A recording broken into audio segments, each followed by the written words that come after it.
Hiya, and welcome to another Reading Wednesday. It's your girl Logan, and this time we're going to be doing another book tag, or Booktube tag, whatever. Mid-year freakout, mid-year book freakout tag. Yeah. And I feel like I thought mine was a little late, and then I was like, you know what, technically though, it should be in July. Because at that point, that's the 7th month, but then 6 months have passed. So, yeah, but I did do a June wrap up too. Anyway, it don't matter.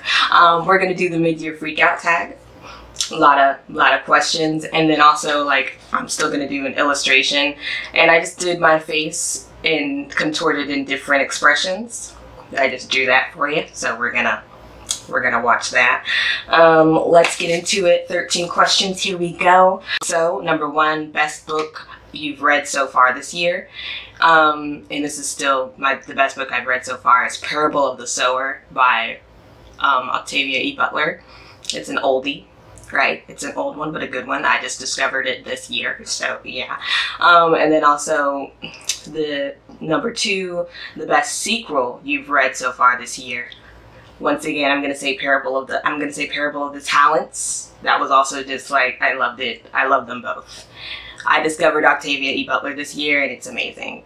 And I also think it's really cool that I discovered her through that series, Earthseed, because it takes place in like 2024, and we're in 2021, and it was just really like kind of weird reading that this year. Also, her, like, it's such a good book. It's such a good book. It's so good. And also, like, for how she wrote it in, I think, like the 80s, or was it the 90s? I don't know. But either way, Octavia was spot on. The way I was like, oh my gosh, like this could still happen. This could still happen. It wasn't like, oh, she was way off the mark. This is ridiculous. Like 1984. You know, it wasn't like this is like, oh my gosh, she's really reaching here. She wasn't. It's sad. It's sad how accurate she was. She's a queen. I love her, and I just discovered her this year, so it's amazing for me.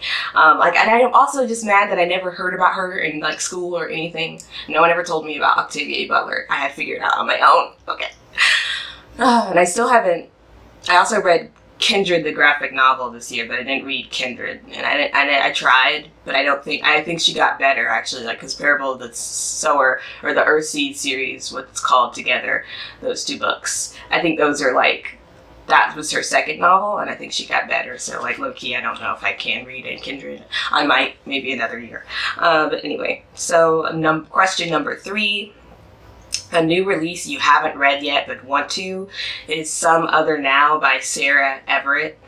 Now, this came out in February, so I'm just like, I don't know what's taking me so long. First of all, I didn't even know it existed for a long time, so it's not like I was waiting for the release of it, but it is new, and I do have it on hold at my library, so I will shortly be reading that. I will have my hands on it shortly.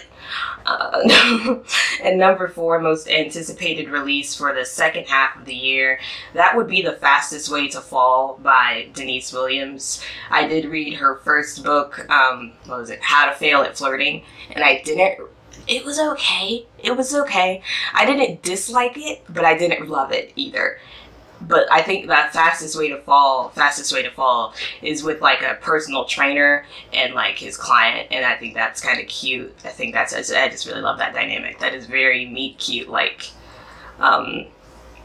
fan fiction alternate universe to me. Okay, so I'm just like, that seems really cute. I want to try for that.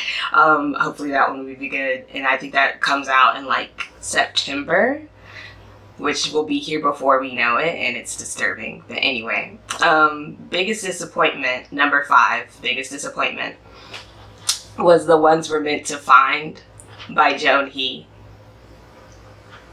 That one, that was the release I really was like, I knew it existed before it came out. I was ready for it. Everyone was ready for it, because that cover, gorgeous to die for. That cover was just a work of art.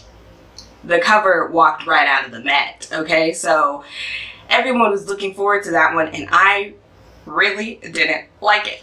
I really did not like that one. So that one, that was upsetting. That was upsetting to me. Gosh, I didn't like it for multiple reasons. I think I'll make like a video on it on its own, like of why I didn't like the ones we're meant to find. But the characters weren't there for me.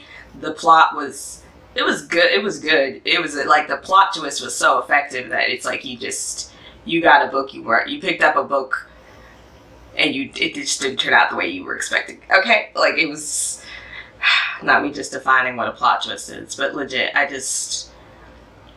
it's too much for me to say right now why I didn't like it, but I really didn't like it, especially for how much I thought I would.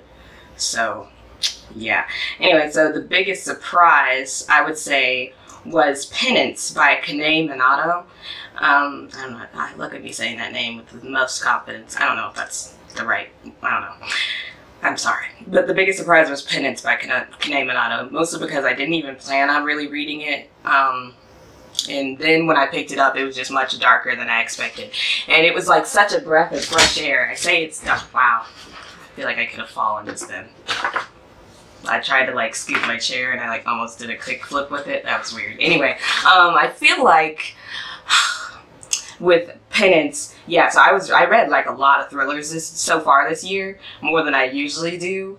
But none of them were thrilling. I read really boring by the book thrillers, and it was just disappointing. It's so disappointing. I was just like, y'all, it's like you're afraid of the genre. Like, why even do it? Don't do it halfway. Just commit, okay? Like, but none of it was scary. None of it was gripping. None of it was suspenseful. But Penance was everything, and it was so dark. I do not recommend it because because I feel like if I recommended it to someone, then they would immediately finish the book and be like, so you don't like me, so we're not friends. Okay, I thought we were. I thought you cared about my well-being. I thought you liked me as a person, but I see now that is not the case. You know, that's how I feel like that would go down if I told you to read the book and then you found out what the book was actually, and then you know, I don't want to put you through that. I don't want to put anyone through that. So I'm like, I really wouldn't recommend it because it was so disturbing. It was the most disturbing book I've read this year, I think. It's the most disturbing book I've read this year. And it was like a horror movie. It really was just like watching a horror movie. I was like, this is awful. And but it was so good. It was so good to pick up like something you wanted to be thrilling, and it was thrilling, and it was suspenseful, and it was scary, and she made me constantly like drop the book and just like gather myself. I had to just drop it and be like, so that those were words I read with my mind. And I put them together. I know what happened. I don't want it to have happened, but it did. You know, she constantly made me do that, and I loved it. And I will probably make a video on that book on its own, too. Because it was so good because it was so bad. It was so terrible, but it was so good. Anyway, favorite new author, number 7. I'm going to say Octavia E. Butler. Is she new? No. But she's new to me. And I love her. She just like moved into my heart. She has like a nice, she has like 3 acres in my heart with a colonial house maybe. I don't know. Not a colonial house. Why would I say that?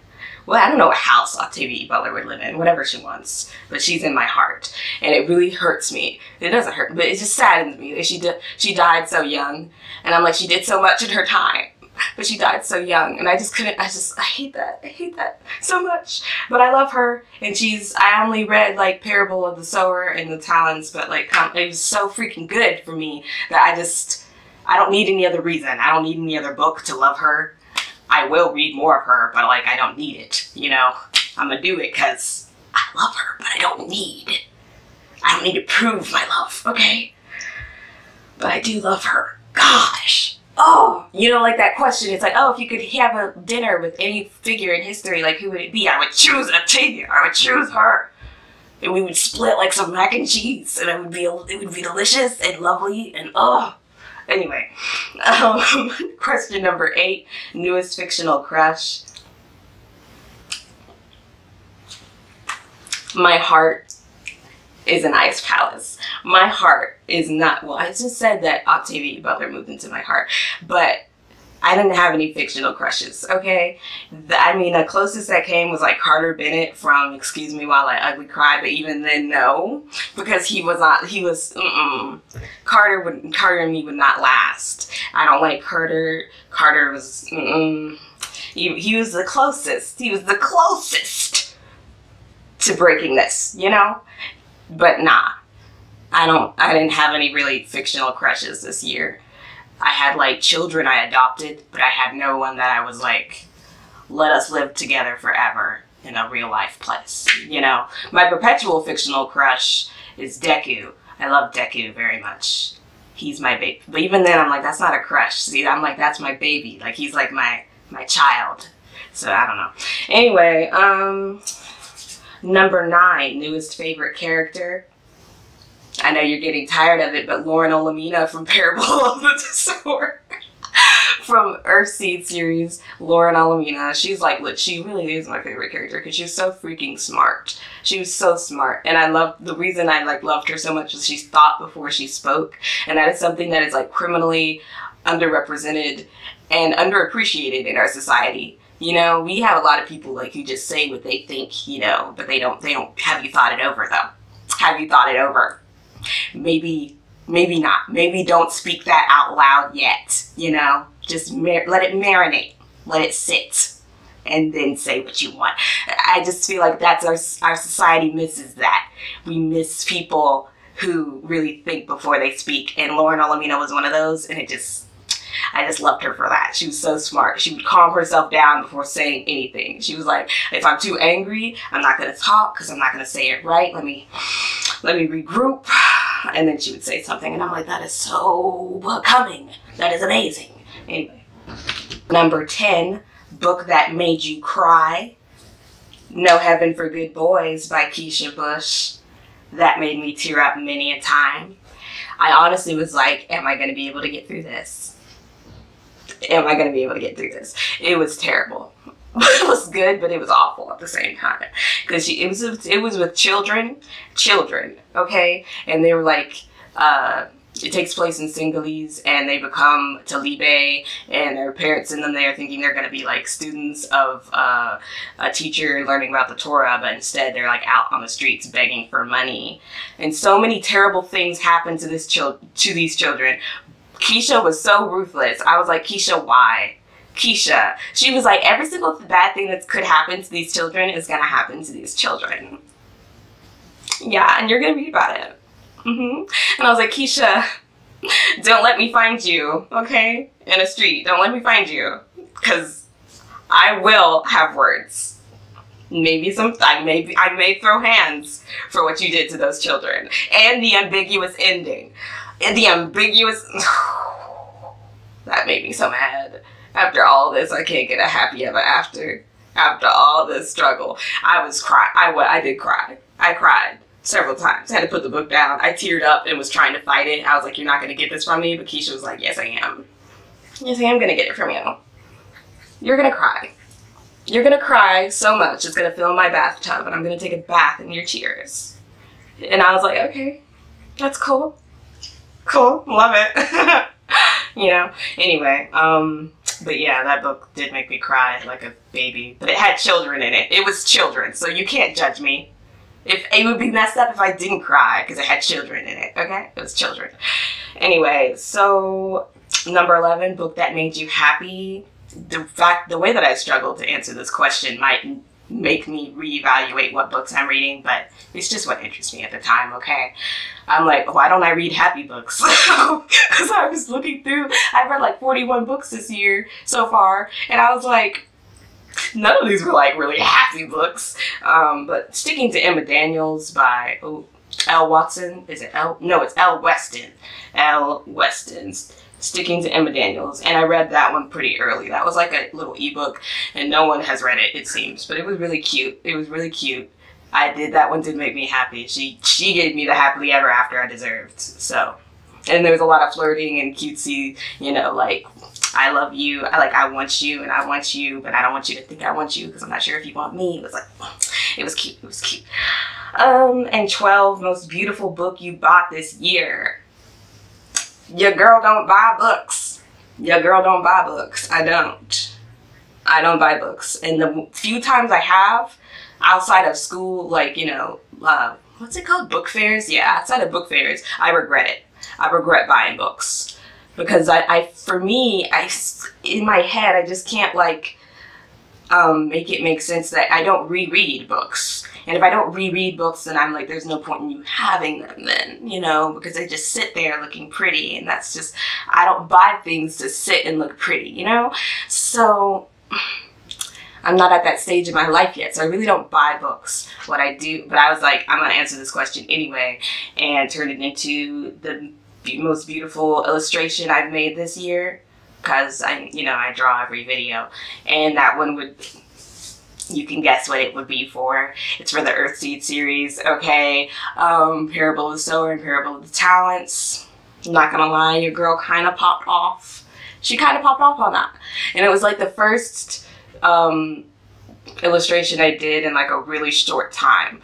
Usually my illustrations take like days, but I did that, well, it still took days, but I had I only had a week to do it, and I finished it, and I was really proud of myself. Like, when you put your, like, you give yourself a time limit on something, and then you actually complete it in that time, you feel like, you're just like, oh, I'm the best. Like, I'm an adult, and I can do things in, like, you know, an appropriate amount of time. It's amazing. I don't know why that's so, like, confident building, but it was. It was so good. I was like, yes. I was so proud of myself. I'm still proud of myself. And I've gotten better at it ever since. And I'm just like, yes. So yeah, that's my favorite illustration I've done this year so far. Let's see. And the last question, number 13. What books do you need to read by the end of the year?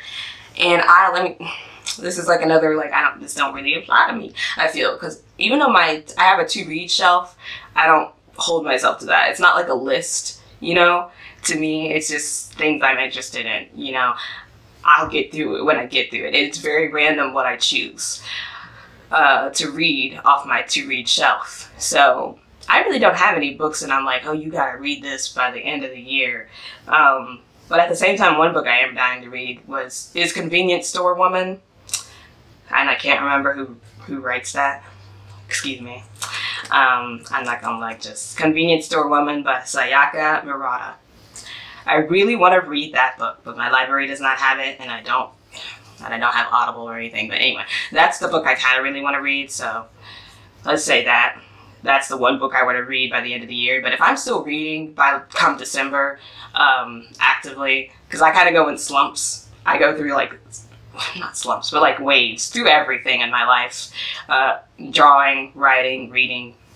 I do it a lot for a long time, and then I don't do it at all for, you know, another long time, and then I do it again. So, you know, it's kind of like that. But if I'm still reading by the end of the year, I'm happy, I'm proud of myself. That's all I really want. Yeah, so that's it. Answered all those questions for the mid-year freakout tag. This year really is flying by, but I'm not even going to think about it. I have been in autopilot since 2019. So I'm like, we're just muddling through, okay? We're just going through this. We're not thinking, we're not stopping to look at the sights, like we're just going. We're just getting to the destination, okay? I am on autopilot. I'm not thinking. This year really has flown by though. And who gave it the right? Anyway, whatever. So my illustration this week, or this video for this tag, whatever, really reminds me of high school and my high school art class. Like, this is because I used to do a lot of, all I did was draw with graphite, and nothing's wrong with that. I like doing it. I miss it now. This is the first time I've used like really pencil on this channel and just graphite to do something, and kind of like, we can do that. We can do that. Nothing's wrong with graphite. Like, you can still do graphite. I kind of want to bring it back because this is just really, I thought it was really pretty, really cute. I do love it. I love it in a way. And my favorite starting out was the angry one where I'm just like, like that. But then I think my new favorite is the yellow. I would kind of make stickers out of that. That looks cool. The yellow where I'm just like creepily smiling like this. It was so creepy. Anyway, but yeah. And also I was like, I kept doing things with it and like not knowing when I was done. I stopped filming and everything, and then I would come back and do some more. Like all the line work I came back and did. And I really love that line work now. Like, I just really love it. This is just... I do. I love that. And it's so... It really is a blast from the past, though. It really is a blast from, like, sophomore Logan in high school. High school art class with Mr. Ed. Like, it's ridiculous. Anyway. Yeah. But I liked it. I hope you liked this video. Thanks for watching. Come back again for another Reading Wednesday. And I hope that, you know... so far this year, it's been good. You got some good books, got some bad books, maybe, whatever. But I hope you continue to read, and I hope you don't hit no slumps, you know what I'm saying? Anyway, read a book, have some thoughts, eat some cottage cheese. I don't know. Goodbye.